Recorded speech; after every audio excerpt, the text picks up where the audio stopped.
Bom dia, pessoal, tudo bem?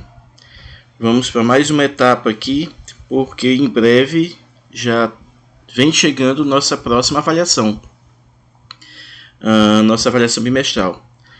E um dos capítulos que falta a gente tratar é sobre o capítulo 6.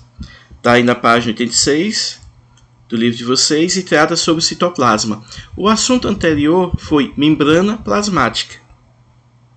Nós falamos da membrana plasmática, sua constituição, os processos de troca que acontecem a nível de membrana, e agora nós vamos adentrar o citoplasma, adentrar a célula. Nós vamos conhecer o citoplasma celular, tá? Quais são os componentes, como é que é esse citoplasma, o que tem nesse citoplasma celular. Pois bem, aqui nós temos duas figuras que ilustram bem o citoplasma de dois tipos celulares, uma célula animal e uma célula vegetal. Nós vamos detalhar isso um pouquinho mais na frente. Os componentes citoplasmáticos. Nós temos o hialoplasma, que é aquela região, aquele material no qual as organelas e outras substâncias estão mergulhadas. Nós temos o citoesqueleto, que é o responsável por dar a estrutura, o formato celular. Organelas citoplasmáticas, responsáveis pelas diversas funções celulares. Os vacúolos e algumas células responsáveis por armazenar, são como bolsas armazenadoras de substâncias. E algumas outras inclusões citoplasmáticas, que nós vamos conhecer. O hialoplasma, ou também chamado citosol. O citosol é uma matriz gelatinosa onde estão mergulhadas outras organelas e também as inclusões citoplasmáticas. Ele tem uma fase dispersante e uma fase dispersa. A fase dispersante é representada pela água e a fase dispersa é representada pelas moléculas. O estado sol.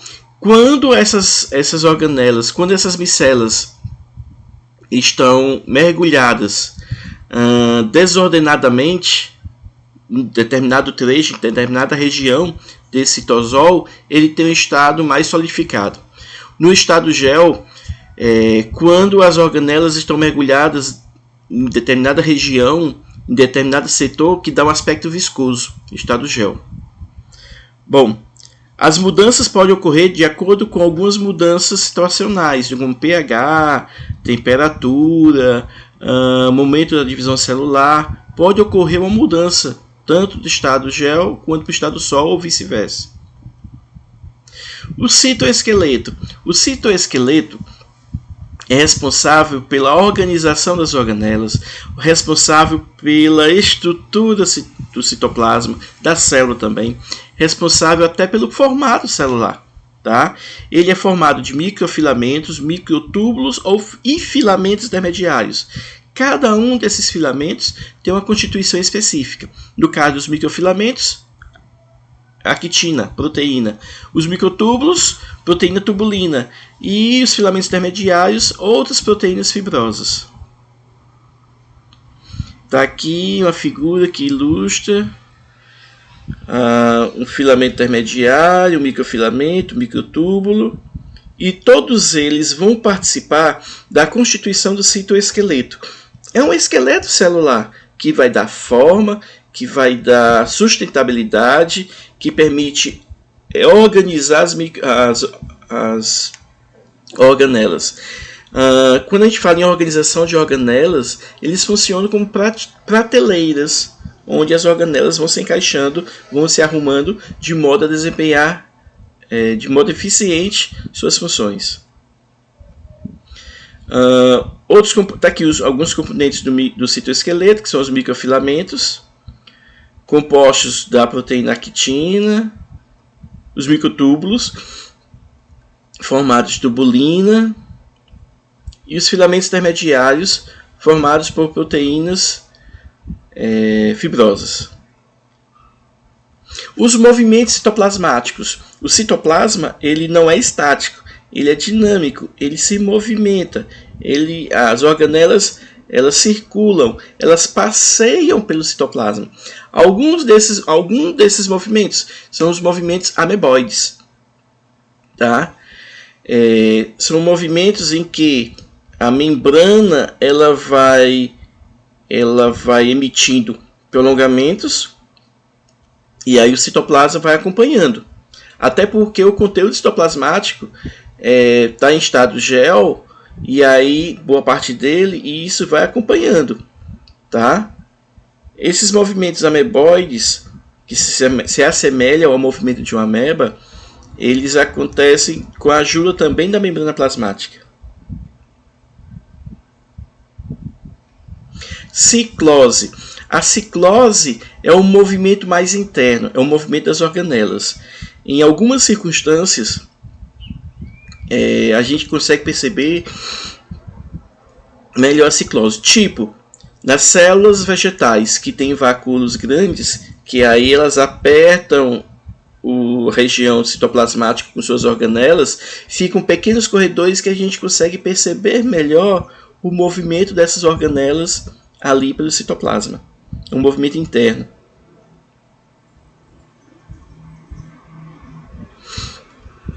Célula procariótica. Opa, peraí. Pronto. Célula procariótica. Na célula procariótica, a gente tem que diferenciá-la da célula eucariótica por conta da complexidade. A célula eucarionte é mais complexa. A procarionte bem menos complexa. Ou melhor dizendo, simples. Ela é menor, ela tem menos organelas, digamos assim. A organela que ela possui, ela não tem organelas membranosas. A procarionte não tem organelas membranosas. Ela tem ribossomos. E se a gente imaginar, e como é que ela desempenha suas outras funções? Ela faz adaptações em algumas estruturas de modo a desempenhar as outras funções. E na célula eucarionte é desempenhada por organelas membranosas especializadas. A função dos ribossomos na célula procarionte é a mesma função que ele exerce na célula eucarionte, ou seja, síntese de proteínas. Está aqui um modelo de célula eucariótica animal. Olha lá a porção de organelas que ela possui. Organelas membranosas. Cada uma delas responsável por determinada função. Bem complexa, né? Bom, alguns componentes citoplasmáticos da célula eucariótica animal. O retículo endoplasmático rugoso, ou também chamado retículo endoplasmático granular, porque ele tem grânulos, por isso que é rugoso. E tem ainda o terceiro denominação, ergastoplasma, retículo endoplasmático rugoso. A função dele é a síntese de proteínas e o transporte de material. Além do rugoso, tem também o retículo endoplasmático liso, ou agranular. Ele não tem grânulos, por isso que é denominado também retículo endoplasmático liso. Transporte de substâncias, síntese de lipídios, inativação de hormônios e de outras substâncias nocivas ao organismo. Complexo de Golgi, Golgiosomo. Ele é formado por conjunto de sacros achatados, organizados em lado a lado, tá? Função dele é acumular e eliminar secreções, tá? Ele guarda e depois ele secreta. Mitocôndria. Mitocôndria é a usina de energia celular. A energia que a célula precisa é produzida a nível celular pelas mitocôndrias. As mitocôndrias são estruturas com destaque, porque elas têm DNA próprio, têm ribossomos próprios, elas se autoduplicam, independente da célula.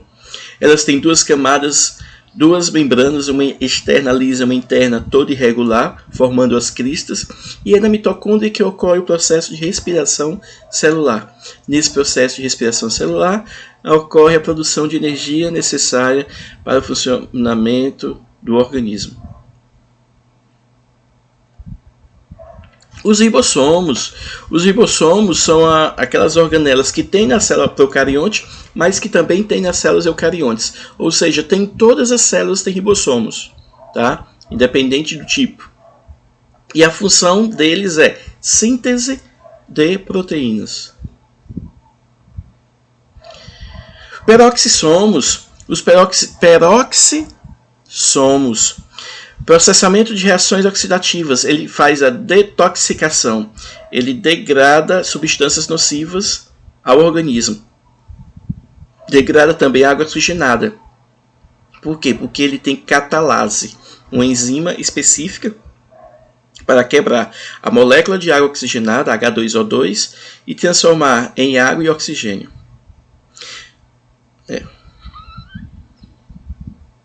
Os lisossomos. Os lisossomos são os responsáveis pela digestão intracelular. Tá? Eles são bolsas com enzimas digestivas e essas bolsas são oriundas do complexo de Golgi.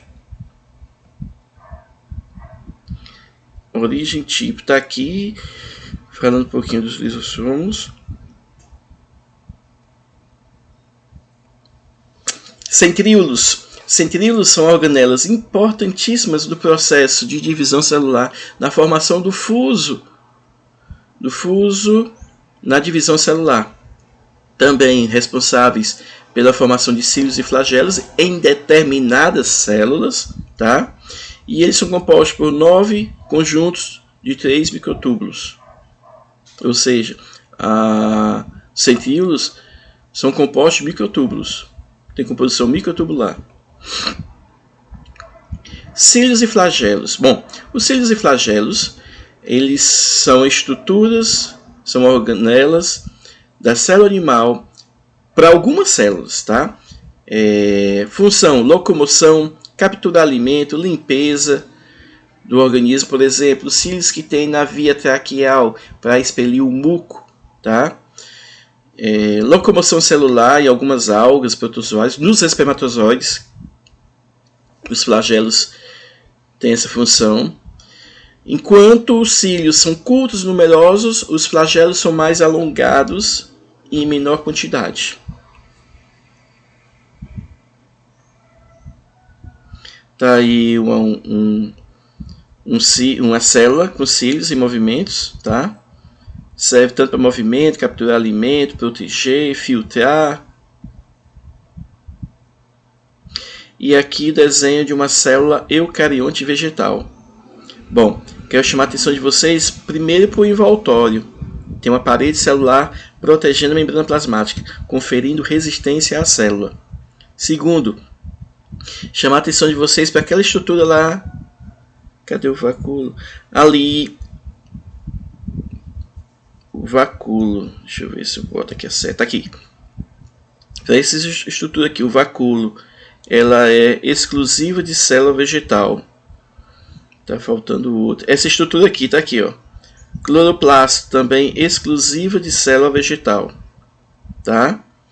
Ela também tem complexo de Golgi, retículo endoplasmático, mitocôndrias, tem ribossomos.